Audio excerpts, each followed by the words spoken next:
Hello friends, ನೀವು ಒಂದು ಹೊಸ ಕಂಟೆಂಟ್ ತೊಗೊಂಡು ಬಂದಿರ್ತೀರಿ ಅಥವಾ ನೀವೇ ಶೂಟ್ ಮಾಡಿರ್ತೀರಿ. ಆ ವಿಡಿಯೋವನ್ನು ತಾವು ಡೌನ್ಲೋಡ್ ಮಾಡಿಕೊಂಡು ತಮ್ಮ ವಿಡಿಯೋ ಯೂಟ್ಯೂಬ್ ಚಾನಲ್ಗೆ ಹಾಕ್ಕೊಂಡಾಗ ಅದು ನಮಗೆ ನೋವು ಬಹಳ ಆಗುತ್ತೆ.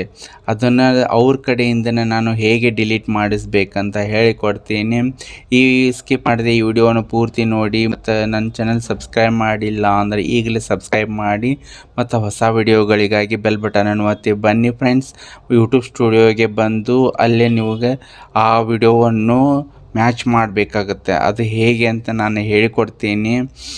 ಫಸ್ಟಿಂದ ನಾನು ಹೇಳಿಕೊಡ್ತೀನಿ. ಯೂಟ್ಯೂಬ್ ಓಪನ್ ಮಾಡ್ಕೊಳ್ಳಿ. ಯೂಟ್ಯೂಬ್ ಓಪನ್ ಮಾಡಿಕೊಂಡು ರೈಟಿಗೆ ಅಲ್ಲಿ ಯೂಟ್ಯೂಬ್ ಸ್ಟುಡಿಯೋ ಅಂತ ಏನಿರುತ್ತೆ ಅದನ್ನು ಕ್ಲಿಕ್ ಮಾಡಿ.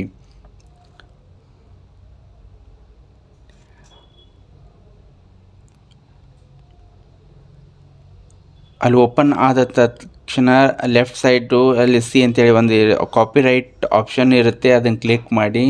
ಅದರಾಗ 3 ವಿಡಿಯೋವನ್ನು ಮ್ಯಾಚ್ ಆಗಿದ್ದಾವೆ ಅಂದರೆ ಬೇರೆದವರು ಡೌನ್ಲೋಡ್ ಮಾಡ್ಕೊಂಡು ಹಾಕಿದ್ದಾರೆ. ಅದಕ್ಕೆ ನಾನೀಗ ಒಂದು ಮಾಡಿ ತೋರಿಸ್ತೀನಿ. ಆ ವಿಡಿಯೋವನ್ನು ಅಲ್ಲಿ ಡಿಲೀಟ್ ಮಾಡಿಸ್ಬೇಕಾಗತ್ತೆ. ಫಸ್ಟಿಗೆ ರಿಕ್ವೆಸ್ಟ್ ವಿಡಿಯೋ ರಿಮೂವಲ್ ಅಂತ ಏನಿದೆ ನೋಡಿ, ಕ್ಲಿಕ್ ಮಾಡಿ.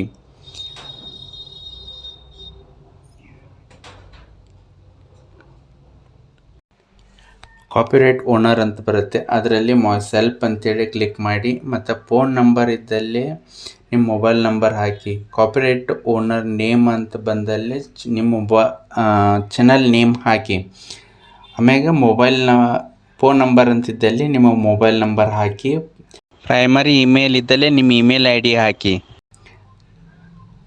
ರಿಲೇಷನ್ಶಿಪ್ ಟು ಕಾಪಿರೈಟ್ ಓನರ್ ಇದ್ದಲ್ಲಿ I am the owner of this video ಅಂತೇಳಿ ಟೈಪ್ ಮಾಡಿ. ಕಂಟ್ರಿ ಇದ್ದಲ್ಲಿ ನೀವು ಯಾವ ದೇಶದವ್ರು ಇರ್ತೀರಿ ಅದನ್ನು ಕಂಟ್ರಿ ಸೆಲೆಕ್ಟ್ ಮಾಡಿಕೊಳ್ಳಿ. ಮತ್ತು ಕೆಳಗಡೆ ಸಿಟಿ ಇದ್ದಲ್ಲಿ, ಸ್ಟೇಟ್ ಇದ್ದಲ್ಲಿ ಅದನ್ನು ನೀವೆಲ್ಲ ಫಿಲಪ್ ಮಾಡ್ಕೊಳ್ಳಿ. ಆಧಾರ್ ಕಾರ್ಡ್ನಾಗ ಇರ್ತೈತಿ. ಆಮೇಲೆ ಪೋಸ್ಟಲ್ ಕೋಡ್ ಇದ್ದಲ್ಲಿ ಪೋಸ್ಟಲ್ ಕೋಡ್ ಹಾಕಿ.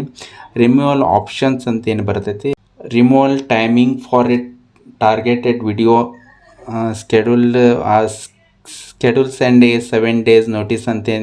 ಅಂದರೆ ನೀವು 7 ದಿನ ಅವ್ರಿಗೆ ಟೈಮ್ ಕೊಡ್ಬೋದು. ಅಂದರೆ 7 ದಿನ ಅವ್ರು ಡಿಲೀಟ್ ಮಾಡಲಿಲ್ಲ ಅಂದರೆ ಆಟೋಮೆಟಿಕ್ಕಾಗಿ ಯೂಟ್ಯೂಬ್ದವ್ರು ಡಿಲೀಟ್ ಮಾಡ್ತಾರೆ. ಆಮೇಲೆ ನೆಕ್ಸ್ಟ್ ಇನ್ನೊಂದು ಸ್ಟ್ಯಾಂಡರ್ಡ್ ರಿಕ್ವೆಸ್ಟ್ ರಿಮೂವಲ್ ನಾವು ಅಂತೇನಿದೆ ಅದನ್ನು ನೀವು ಸೆಲೆಕ್ಟ್ ಮಾಡಿಕೊಂಡ್ರೆ ಯೂಟ್ಯೂಬ್ದವ್ರು ಏನಿದಾರ ಅದನ್ನು ನಿಮ್ಮದೇ ವಿಡಿಯೋ ಹೋದಿಲ್ಲ ಅಂತೇಳಿ ಕನ್ಫರ್ಮ್ ಮಾಡಿಕೊಂಡು ಅವ್ರು ಡಿಲೀಟ್ ಮಾಡಿಬಿಡ್ತಾರೆ.